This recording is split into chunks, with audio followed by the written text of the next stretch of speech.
Hello po sa inyong lahat mga ka-crypto. Ako po si Pinoy Crypto Trader at sa video na ito ay atin pong pag-uusapan ang mga best crypto exchange dito sa Pilipinas. Pero bago po tayo magpatuloy ay nais ko lamang po munang bigyang linaw ang aking disclaimer kung saan ang nilalaman po ng video na ito ay hindi po ito isang financial advice. For education and information purposes lamang po ang layunin nito.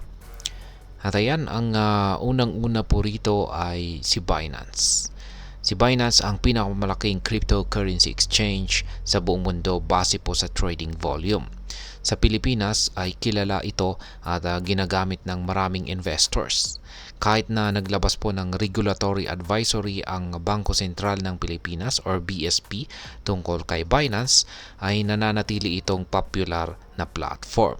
Si Binance ay nag-aalok ng spot trading, P2P trading at passive income opportunities sa pamamagitan po ng staking at lending.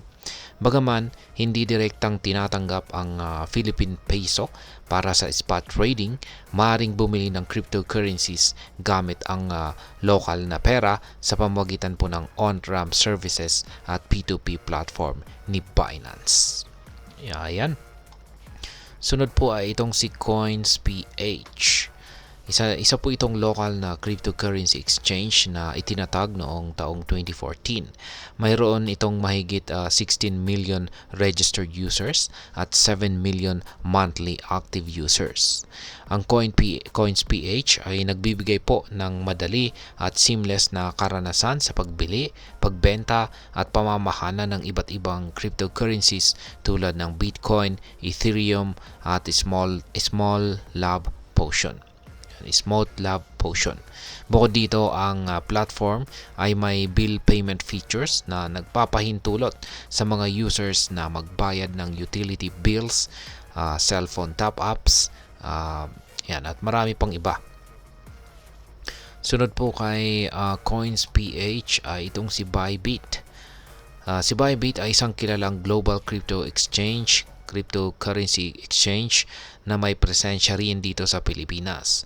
Bagaman hindi ito tumatanggap ng direct PHP deposits or withdrawals, maaaring bumili ng cryptocurrencies gamit ang ibang fiat on-ramp options tulad po ng bank transfers at credit cards gamit ang one-click buy tool ni Bybit. Para sa mga nais na mag-explore ng crypto space, si Bybit ay may P2P trading platform na nagpapahintulot sa mga users na mag-trade ng cryptocurrencies laban sa PHP or Philippine Peso. At ayan, sunod po kay Bybit ay itong si KuCoin. Si KuCoin ay isa pang top cryptocurrency exchange na popular sa mga Filipino investors. Nag-aalok po ito ng spot trading, derivatives at passive income opportunities sa pamamagitan po ng staking at lending. Bagaman hindi direktang tinatanggap ang Philippine currency para sa spot trading, may P2P trading platform ang KuCoin kung saan maaaring mag-trade ng local currency para sa cryptocurrencies tulad ni Bitcoin, Ethereum at mga stable coins. Yan, sunod po kay KuCoin ay itong si PDAX. Si PDAX ay isa po itong government-approved cryptocurrency exchange na nakatuon sa Philippine market.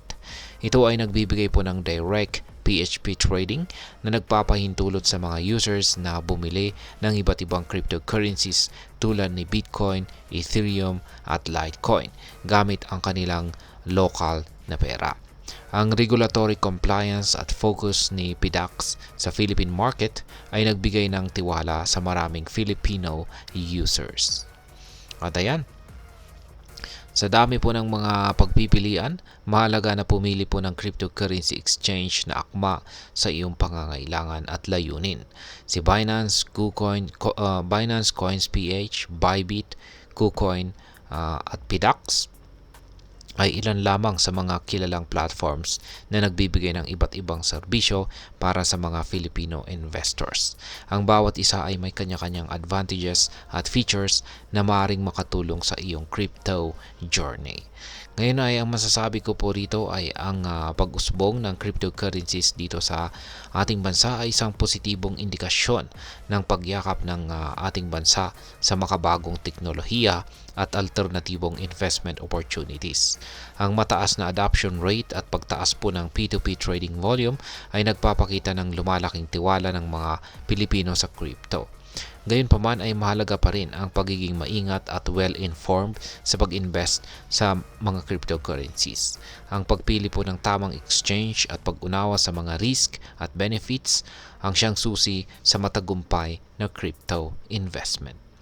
At ayan, hanggang dito na lamang po tayo sa video na ito mga ka-crypto. Sana po ay inyong nagustuhan ang aking paliwanag sa video na ito. Kung inyo po itong nagustuhan, pag-click lamang po ang like button nito. Para naman po sa mga bago lamang dito, kayo po ay aking inaanyayahan para mag-subscribe. Pag-click na rin po ang bell icon nito dahil ito po ang siya magsisilbing notification nito sa mga bago kong videos na akin pong ina-upload sa aking YouTube channel na ito. Marami pong salamat sa panunood. Ingat po tayo lagi at God bless po sa ating lahat.